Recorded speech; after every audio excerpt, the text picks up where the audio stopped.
So, what's up sa inyo mga ate at kuya? Ako nga pala si Kuya Len at nagbabalik tayong muli dito sa Hunty Zombie.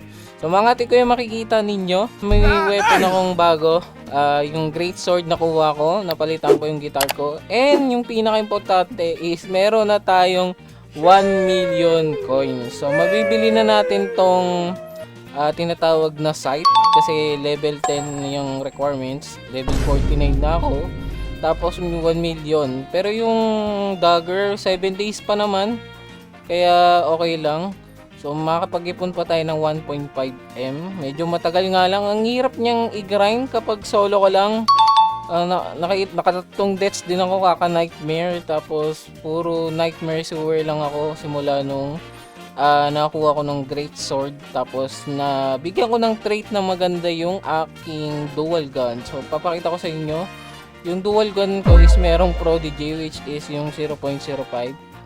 Kaya ang ganda niya, ang lakas ng dual gun. Hindi natin papalitan yan, baka papalitan ko ngayon is etong ating great sword. Kasi hindi ako masyado nagagandaan sa great sword. Okay naman siya, maganda yung AoE niya, pero masyadong parang tagal ng skill niya i-cast. Matagal yung channeling, kaya papalitan ko. So mga atit kuya, bago tayo mag-proceed sa ating video, syempre hindi natin pwedeng kalimutan ang mga pa-washout.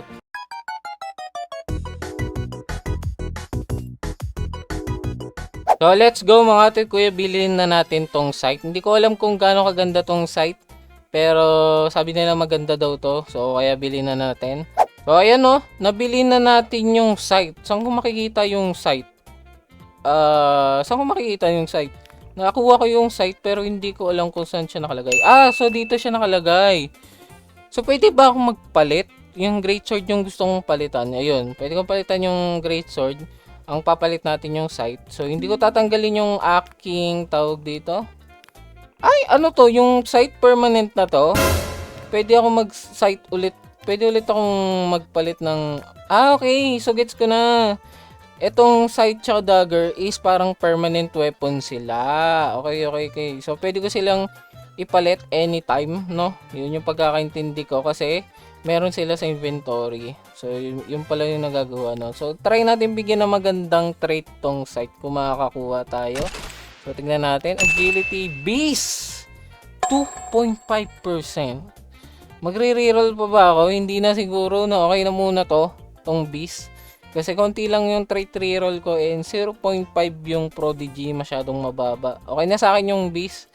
So tatry na natin yan ng ganyan, no? Tatry natin yan sa dito sa sewer na nightmare. Okay, yan lang yung gagamitin nating weapon ngayon kasi nagamit ko naman na yung tawag dito, yung dual gun. Alright, mga ate kuya, nandito na tayo sa sewer nightmare mode. Solo to. Okay, solo. Mali yung mali yung perk ko, naka-undead ako. Dapat naka-heal ako. So check muna natin yung ability or yung visual effects ng atake niya, no? So yan, makikita natin. Uy, ang bilis niya pumalo, okay? Parang malaki din yung range niya. Parang kasing laki siguro ng great. Okay, ang ganda niya. Compare sa great sword, okay, ito yung pwede kong mabigay kasi hindi ko naman nakuha yung katana. Mas mabilis yung attack speed nito compare sa great sword. Ang bagal kasi ng great sword pero malaki yung AoE. Mas malaki yung AoE yata ng great sword. So, dito naman sa dual gun, okay lang. Mas mabilis yung dual gun.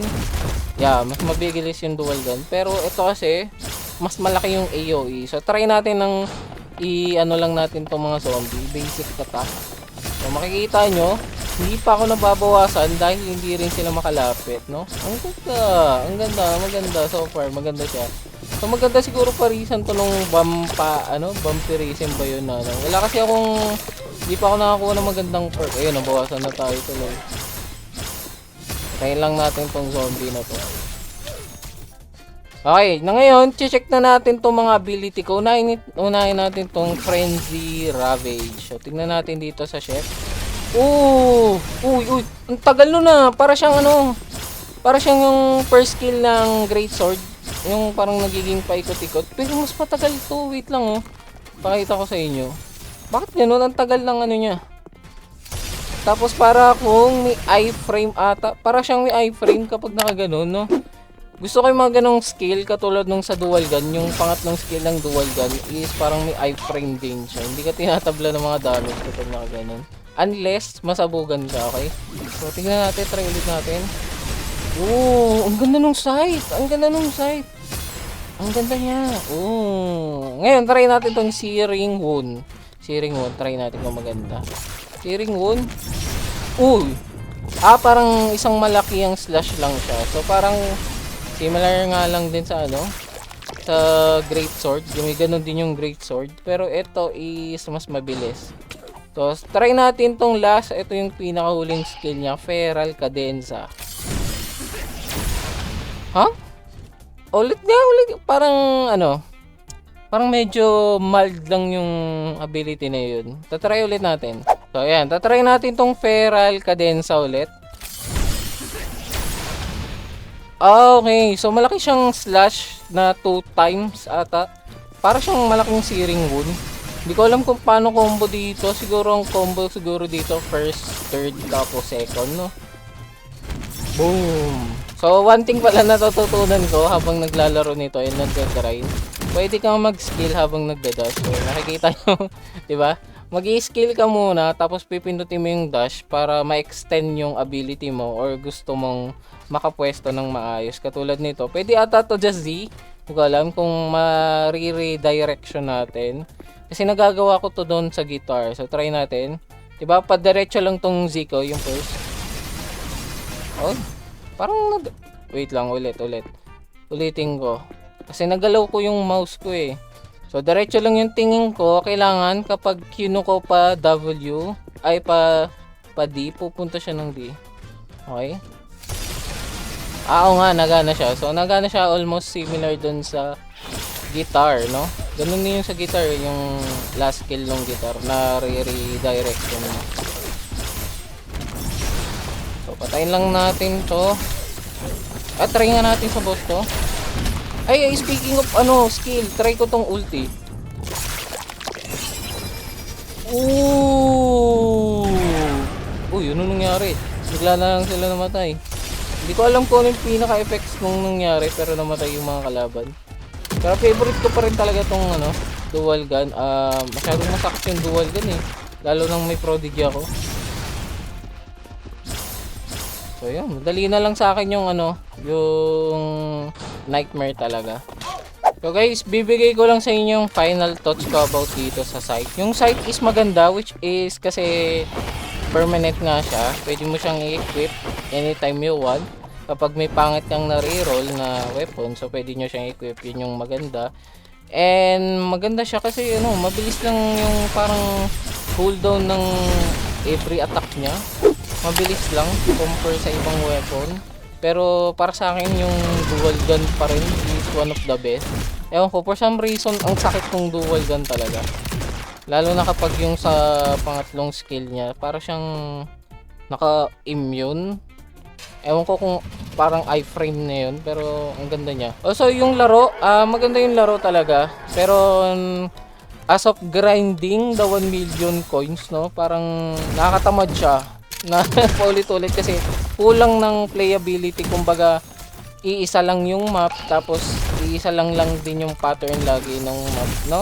Parang ano lang, wala na, paulit-ulit lang din siya. Hindi naman ako magtatagal dito sa anti-zombie din mga tituya, kasi sabi ko nga pabalik na po yung Arise. Naantay ko na lang yung Arise Ragnarok. Okay? Once na ma-official release yun, babalik na ako sa content ng paggagawa ng mga anime related games siguro. Ngayon naglalaro lang ako nito kasi ayoko din naman mag-grow a garden. Shorts lang yung ginagawa ko doon. Pero makikita ninyo, okay naman yung game so far. And if ever na sumikat pa to lalo and magkaroon pa ng additional update, syempre lalaroin ko. Laki ng potential nun laro, okay? Ano lang, medyo kulang lang yung playability ngayon kasi ang gagawin nyo lang sa ngayon is ulit-ulitin nyo lang to, mag-iipon kayo coins, tapos magre-reroll, tapos yun lang, yun yung gagawin nyo. Walang iba pang parang game mode, no? So, ewan ko kung kailan nila balak maglagay nun. So, patapos na tayo dito sa Nightmare ng Sewer. Sabi ko sa inyo, kapag once siguro makakuha kayo ng mythic item or yung kahit yung dual gun lang, madali na lang po yung game actually. Wala nang kahirap-hirap kasi yung parang pinaka-final boss. Hindi ka naman pinipigilan talaga makasurvive. So, madali lang talaga yung game. Recommended if mga gusto nyo mga action pack and hack and slash game. So, yun na mga atit kuya. Nakita nyo na yung site. Para sa akin, 8 out of 10 siya. Maganda siya kasi permanent. Tapos pwede nating ipalit dito sa ating inventory anytime we want, 'di ba? So pwede nating gawin yung replace 'yon. Walang kahirap-hirap. Kaso ang problema nyo, limited time lang siya. 8 hours na lang yung natitira, mawawala na siya. And 1M po yung presyo niya. Pero maganda siya overall. Ang problema ko lang yung sa third skill niya is parang medyo underwhelming compared sa ibang weapon katulad ng dual gun. Kahit yung guitar, mas maganda yung parang effect sa akin eh. Kasi yung guitar, parang nai-stun sila sa lugar nila, tapos nada-damage din sila over time. So parang sa akin mas okay yung ultimate ng guitar, yung dual gun compare sa sight. So comment nyo lang sa baba kung ano sa tingin nyo and kung nakakuha na din ba kayo ng sight. So next time, baka mag-react tayo sa paparating na Arise Crossover Ragnarok, no? I-reactan natin lahat ng lumalabas na leaks ngayon. Kasi hindi ko pa rin nakikita. So, lahat tayo, first time natin makikita yun, mga tit ko. I hope maging excited kayo kasi excited ako bumalik sa Arise. So, na-miss ko mag-grind. Na-miss ko ang gameplay ng Arise. So, yun. Kita-kita tayo mga tit kuya sa next episode. Hanggang dito na lang po ako. Ingat kayo palagi and God bless po sa inyo. Bye-bye!